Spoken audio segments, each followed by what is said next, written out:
राम राम दोस्तों, फिर से स्वागत है आपका हमारे चैनल द लोटस कम्युनिटी में। दोस्तों, आप सभी को होली की ढेर सारी शुभकामनाएं। भगवान हम सभी के घरों में खुशियां लेके आए और इस होली पर हम सभी के जो जीवन है वो खुशियों से भर जाए। दोस्तों, जो आज का टॉपिक है वो one of the main pillar माना जाता है लॉ ऑफ अट्रैक्शन का। और लॉ ऑफ अट्रैक्शन ही नहीं, जितने भी हमारे स्पिरिचुअल ग्रंथ हैं या जितनी भी स्पिरिचुअलिटी है, उसका मेन जो पिलर है वो एक ही चीज है।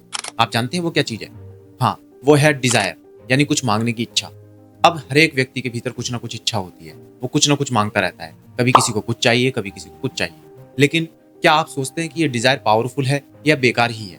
लॉ ऑफ अट्रैक्शन में कहा जाता है कि जब तक आप कुछ मांगते नहीं है तब तक आपको वो चीज मिलती नहीं है। यानी बिना मांगे आपको कुछ भी इस संसार में नहीं मिलता। आप देख लीजिए, बाहर भी अगर आप जाते हैं इस संसार में, आप किसी से कुछ मांगते हैं तभी आपको वो चीज देगा। अब दूसरे व्यक्ति को ये तो नहीं पता ना कि आपको क्या चाहिए, लेकिन ईश्वर तो खैर हमारे मन को भी जान लेते हैं। लेकिन ईश्वर भी वेट करते हैं कि सामने वाला हमसे कुछ मांगे तब मैं उसको कुछ दूं।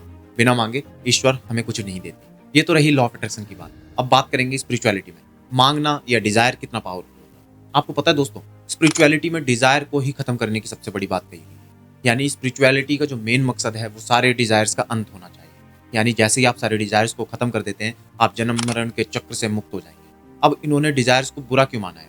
डिजायर को बुरा इसलिए माना है क्योंकि डिजायर जो है वो नए नए जन्म में हमें फंसाता रहता है। हम डिजायर करते हैं तो हम एक नए जन्म में आ जाते हैं। जैसे कि श्रीमद् भागवतम में एक कहानी भी है जड़ भरत की। उन्होंने मन में अटैचमेंट कर ली थी एक हिरण के लिए और बार बार उसी के प्रति डिजायर आ रहे थे, तो अगला जन्म उनको हिरण के रूप में लेना पड़ा। तो आप देख पा रहे हैं, यानी डिजायर के कारण हमारा नया शरीर होता है, हमारे नए नए जन्म होते हैं। तो आप देख रहे हैं डिजायर कितना पावरफुल होता है। सारी स्पिरिचुअलिटी की एंडिंग ही यहीं पर ही होती है। वो कहते हैं, जितने भी शास्त्र हैं वो ये सब एक स्वर में कहते हैं कि भाई ये डिजायर को समाप्त करें, तभी आप मुक्त हो सकते हैं। ये जो हमारा करंट का शरीर है, ये जो इस जन्म में शरीर मिला हुआ है, ये हमने पिछले जन्मों में डिजायर किया हुआ है कि काश मुझे ऐसी परिस्थितियां मिले, तभी हमें इस तरीके की परिस्थितियों में डाला गया है और हमें इस प्रकार का शरीर प्राप्त हुआ है।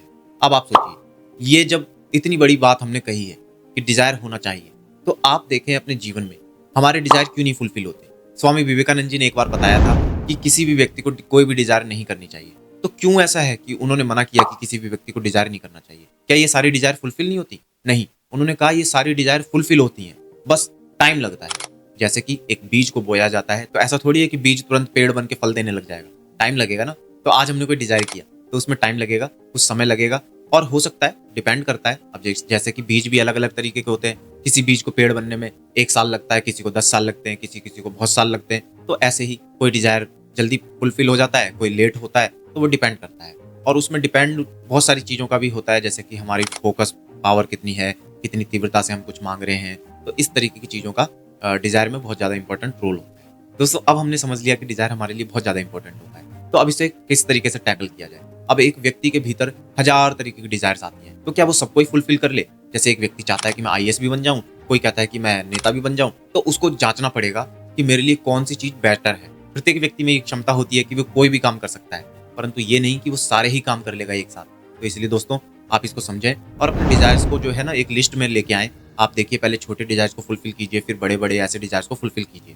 दोस्तों, अगली वीडियो इसी टॉपिक पर रहेगी। मैं वेदों से आपको एक टेक्निक लेके आऊंगा जिससे आप अपने डिजायर्स को फुलफिल कर सकते हैं, क्योंकि हम सभी लोग उत्सुक रहते हैं, एक्साइटेड रहते हैं कि किस प्रकार से हम अपने डिजायर्स को फुलफिल कर सकते हैं। जैसे कि हो सकता है किसी को घर चाहिए या कुछ भी चीज़ है, मटेरियलिस्टिक हो या स्पिरिचुअलिटी की डिजायर्स हो, किसी भी तरीके के डिजायर्स हैं, उनको किस प्रकार से फुलफिल किया जा सकता है, ऐसा वेदों में जो टेक्निक है वो हम अगली वीडियो में टॉपिक पे बात करेंगे।